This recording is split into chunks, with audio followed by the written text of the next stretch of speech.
Spin-offs can be a great thing. You take a beloved TV show, carve off some of your favourite characters and let them have a life of their own. SEAT has done just that. Cupra, the name previously given to their performance cars, is now a standalone brand. But will this spin-off be more of a Better Call Saul or a Joey? This is the Formentor, the first car not to be based on an existing SEAT model. So this has to set a template for everything that we're going to expect from the Cupra brand. And that statement of intent starts right up front with that badge.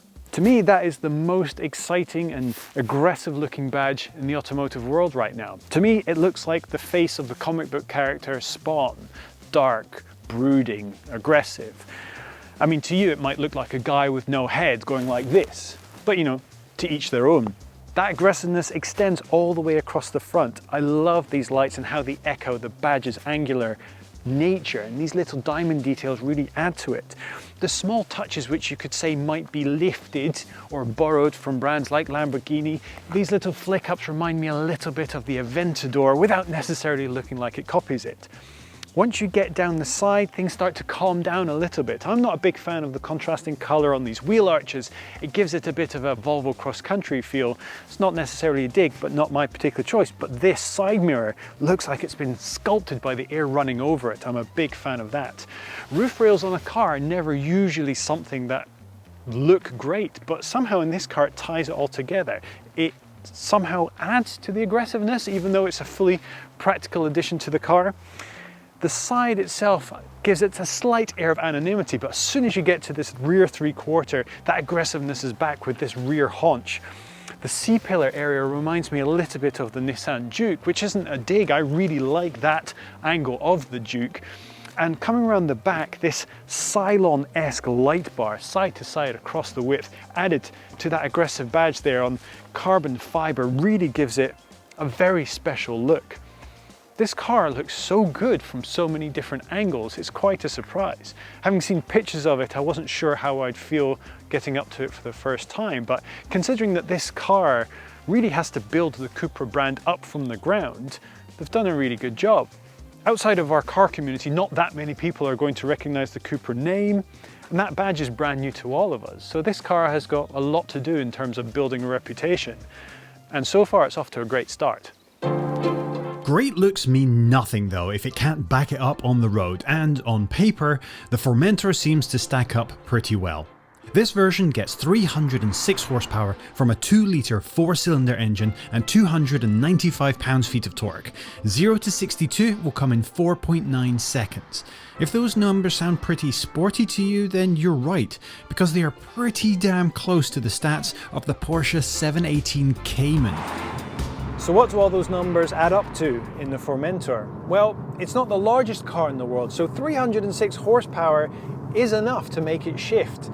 The road driving mode is sedate and easy to live with, comfortable. The adaptive suspension gives you a compliant ride. It's not too stiff, it's not super sports car-y, unlike what the exterior design might suggest. It's fine, it's comfortable, and if you're transporting your kids or just going on a run to the shops, that mode is going to be absolutely fine. However, this is Carfection. I don't really want to focus on that mode. I want to tell you what this car is like when this Cupra is driven like a Cupra. And for that, you use the Cupra button to select Cupra mode.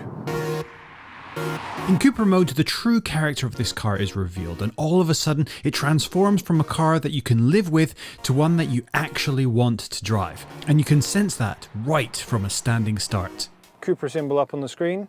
Let's give it a go.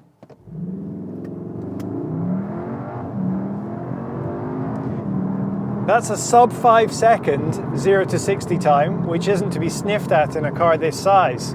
The adaptive dampers have stiffened up, not too much that it's rattling the teeth out of your head. You can still feel the car roll around a little, but that new stiffness does give you a better feeling of how the car's sitting on the road, especially through the corners, which is good because although the steering weightens up slightly, it's still a touch on the numb side. The throttle sharpens up to make it feel a lot more responsive, and the biggest difference for me is in the brakes. Even between the Sport mode and Cupra mode, you really feel a difference in how immediate the response is from that brake pedal. For me, this is the only driving mode I would want to have this car in most of the time. Save for when you're driving the kids to school or picking up a heavy load of shopping, Cupra mode is where it's at. The smaller engined version is available in a 6-speed manual, but this top-spec model has a 7-speed DSG gearbox. You can shift yourself, but the Formentor really dissuades you from doing it with these plasticky paddles which feel numb and lifeless. But leave the car to shift for itself and you get plenty of performance out of that gearbox. One small downside is the engine note, which sounds a little bit artificial because, well, it is. You're especially aware of that when you do some aggressive downshifts and you can actually hear the real noise of the engine start to come through. It's a quiet engine, it's well insulated, but it really sounds completely different from the engine note that gets pumped into the cabin. If that's not something you focus on, the engine sound it pumps in isn't unpleasant, it just feels a bit fake. I could do without it. But the performance behind it is fun. For a car of this size, and it feels a lot bigger when you're in it. It shifts really well. Now at 40,000, it's not competing with many fast SUVs. It's quite competitively priced for the amount of fun that you can have with it. And that driving fun, that's really what you're paying for. In combination with the really aggressive and fun styling, this makes a great package. For context, at around £40,000 you could also get an entry-level Alfa Romeo Stelvio, a small SUV that looks brilliant and handles well, but the Formentor has 1.5 times as much power. For the Stelvio to comfortably beat the Formentor in performance, you'd need the Quadrifoglio version, which would set you back twice as much. You could get an entry-level Porsche Macan for a little bit more than the Formentor costs with all the prestige of that badge, but you'd be getting a car that's almost 2 seconds slower to 62. For your money, in terms of looks and performance, the Formentor feels like a bargain. The styling of the badge and the exterior looks of this car suggest it's going to be, at the very least, fun to drive, put a smile on your face, and when you want to, propel you towards the horizon at some pace. And it does.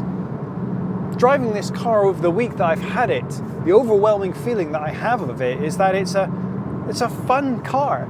It's not a sports car that happens to be an SUV that has had extra practicality bolted onto it. This, at its heart, is a conventionally practical car, but it's been shaped and sculpted in a way to make it look fun and tweaked under the hood to make it feel fun.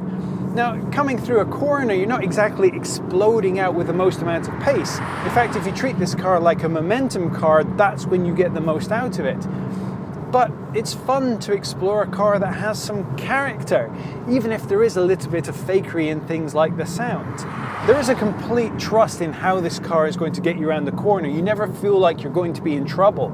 And even driving it as close to 10/10 as you can get this thing, you're still not going to feel threatened. But if you're just out for a good time, this car, it can give it. So how does the Formentor act as an ambassador for Cupra, entering into the world as a new brand?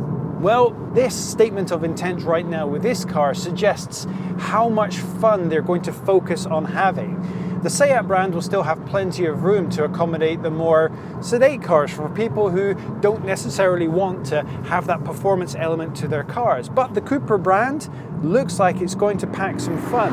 Between the exterior styling that is definitely making some statements, whether or not you like them or not is up to you, but it looks distinctive. It drives in a way that puts a smile on my face, and even though it's not the fastest small SUV out there, it's certainly enough to pique my interest. Add to that a lovely cabin experience and enough tech to keep me occupied, and I'm a happy bunny. There are SUVs with higher performance that have more luxurious cabins, more tech, and that look nicer on the exterior. But at this price point, I think the Cupra strikes a very interesting prospect. So the question remains, was spinning off Cupra as a standalone brand a good idea for SEAT or not? Well, despite the fact that there have always been fast SEATs, and SEAT has had success in motorsport, in touring cars, and in rallying, There's always been a brand association with Seat that hasn't always been associated with speed and performance and driving prowess. Spinning out Cupra allows this new brand to start from scratch, build up from the ground up a new reputation unassociated with Seat that tells people this car is going to be fun to drive. It starts with the badge in my mind, which begins to suggest that that's what you're going to get. And this car, well, I think it keeps that promise. There's enough performance here to make a family car feel like a fun thing to take out for a drive. If this is an ambassador for what Cupra can be in years to come, well, I'm extremely excited to see what the future holds.